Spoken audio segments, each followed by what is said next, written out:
Wolf, these candidates have made the deficit a cornerstone of this election. The difference between how much money the United States government is spending and how much it is taking in tax revenue, and they did indeed talk about it tonight. Listen.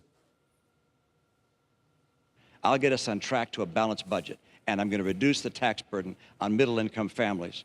And what's that going to do? It's going to help those families, and it's going to create incentives to start growing jobs again in this country. If we're serious about reducing the deficit, if this is genuinely a moral obligation to the next generation, then in addition to some tough spending cuts, we've also got to make sure that the wealthy do a little bit more. This is the deficit for this year, $1,090 billion.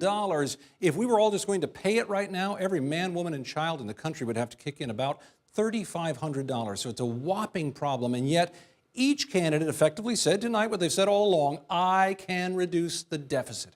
How can they do that? Well, they agree on certain things. We're going to have to control spending at the government level. We're going to have to rewrite the tax code. We're going to have to get the economy really moving, because that's what's going to create all that revenue that'll solve the problem. But beyond that, they don't agree much. Let's look at the Romney plan. If this was everything that Mitt Romney wants to spend on running the government the way he would like to, and this was all the money he needed, he's not going to get it. He's going to have a deficit, less money. How is he going to fill the gap? With tax cuts. Now, tax cuts initially will make the deficit worse. So he says he's going to offset those with deductions. He's going to go after the deductions, the loopholes out there, things that people use to avoid paying taxes.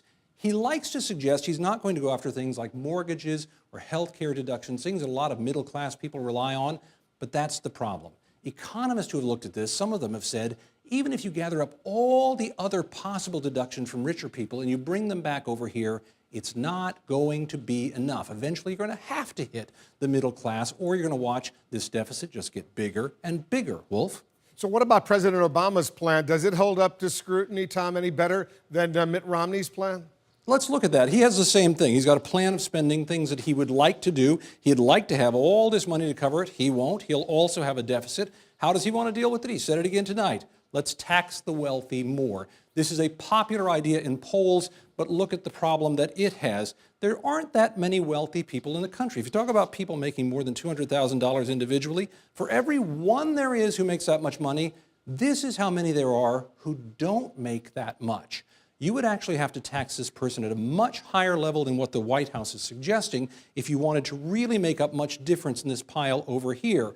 The truth is, that's a level they're not willing to talk about. And the president said the math doesn't add up in Mitt Romney's plan. The math doesn't really add up in either one of these plans based on the details we have so far. We need many, many more. So this basic claim from both sides, I can reduce the deficit, we're going to give a big grade of I for incomplete. Neither one is giving enough answers to give us much faith in that, Wolf. And Tom, even if we did have all the details, and we clearly don't, it seems to me that both of these candidates would face huge political problems passing anything like they would really want to.